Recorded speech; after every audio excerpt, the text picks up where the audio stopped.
Okay, so welcome to this video. This is going to be a very straightforward video. I've got a lot to do in a very short amount of time, so please forgive printer noise and just the general mess of the shop and stuff. Anyway, so let's get into it. If you haven't been following along with our previous video, we received these resins from Power Resins. I've got another one if I can get it. So we've got wax, opaque, dark, and zero. And all of them have a certain aspect that they excel at. So essentially, in no particular order rather, we've got wax. Wax is, as the name states, is mostly like wax. So I suspect this one's going to be really good for doing heavier models. Say like my ear gauge sizes. So we're talking like 5 millimeters thick, give or take.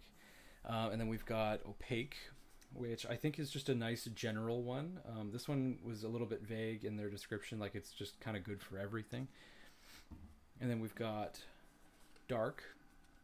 Dark, I think was touted as having really good, it was really good for prongs and really fine detail stuff. And from what I've observed, that is going to be very true. And then there was zero, which was very similar to dark. But this one has the added ability, I suppose, of less than 1% shrinkage, which very, very important.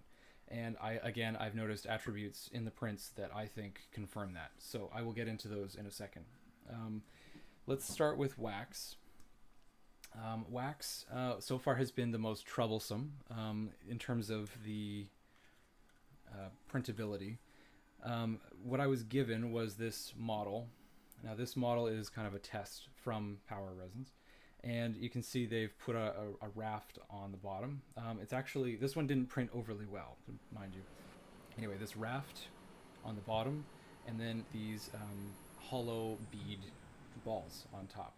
Now, for whatever reason, I had a bit of failure on my corners. I'm not sure why exactly. The middle ones tended to work fine. In any case, this was the only test print I got before I kind of lost time and had to just come up with my own profile. This one, I believe, was 10 seconds a layer with 100 seconds initial exposure for the base. Now 100 seconds is quite a bit. I think that's why all these holes filled in. And then 10 seconds everything after that was not enough. So I kind of boosted that and lowered the initial. And I think I went with 15 seconds for the layers and 75 seconds for the base. And in my own personal print, that worked out really, really well. I will get into this print in a second. The next one we'll talk about is dark. Dark, by far, is my favorite. This one prints so nicely. It may be more to do with the color, like it's black, obviously, and I just feel like it shows detail much better than light colored ones. So in this test print, I mean, this was so nice. This one turned out really, really well. I think I had one slight warpage, a little bit of warpage, and it might also be attributed to the fact that these little balls are 0.2 millimeters, the little spindly bits. So it could have been that as well. In my own personal print, flawless. Like, absolutely, I've never had a print so nice. The only downside to this stuff is the exposure time. The recommended amount they gave me was like 19 seconds a layer and 100 seconds for the base. I mean, that's all. It's fine. It just means the print's a little bit longer, but for the amount of detail at, mind you, this is at 0.05 mil, not at anything, not even like 10 micron or 25 micron. At 50 microns, it turned out really, really, really, really well, like jewelry level well, in my opinion. Moving on to the next one, zero resin. So zero, I had a little bit more problems. They gave me a little bit less time than dark, so I think it was 15 seconds, or maybe it was something around there. Anyway, I boosted it up to the same as dark, so 20 seconds a layer, 100 seconds initial layer for the base, and this one turned out really nice as well. This test print, I did have a little bit of failure, but I have I think I know why.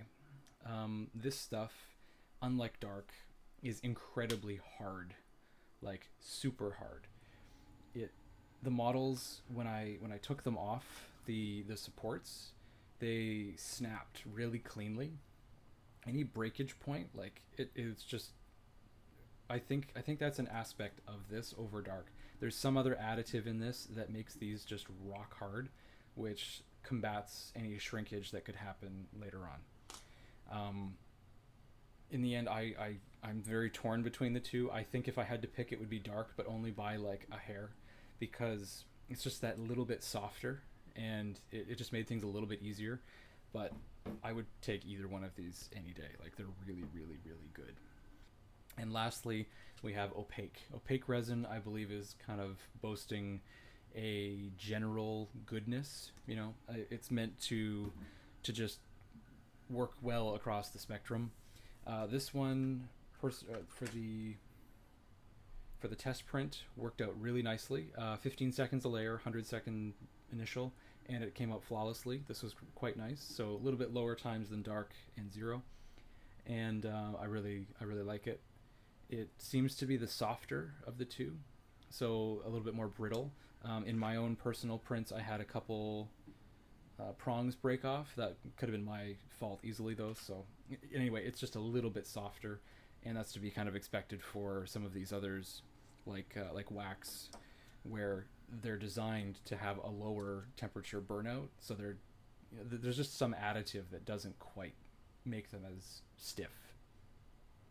But by no means would I say this is like X10 level of brittleness.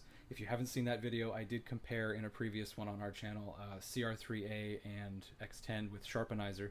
So take a look at that video if you're interested in castable resins. That one, I actually took the model and I crushed it like a pea. And these ones feel similar to that.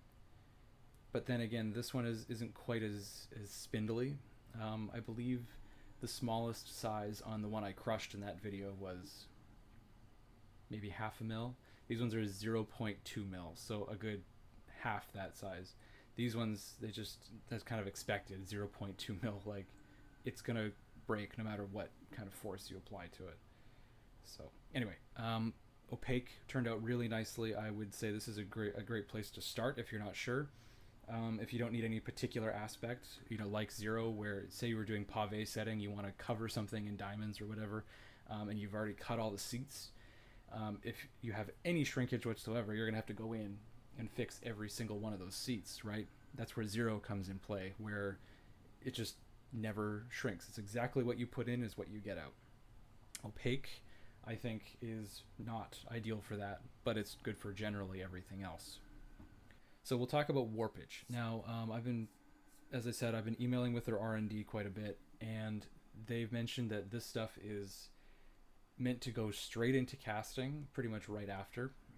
I think I left this out, and I got this boating effect within a few hours of the print.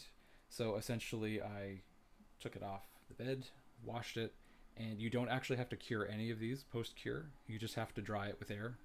I think I put it through the CW1 drying function, but I didn't turn on the UV light or anything like that, just so you know. So, in terms of printability, I'm going to rank them in order. I would say dark is the best of this batch of 4. Then I would take Zero, then Opaque, and then wax for sure.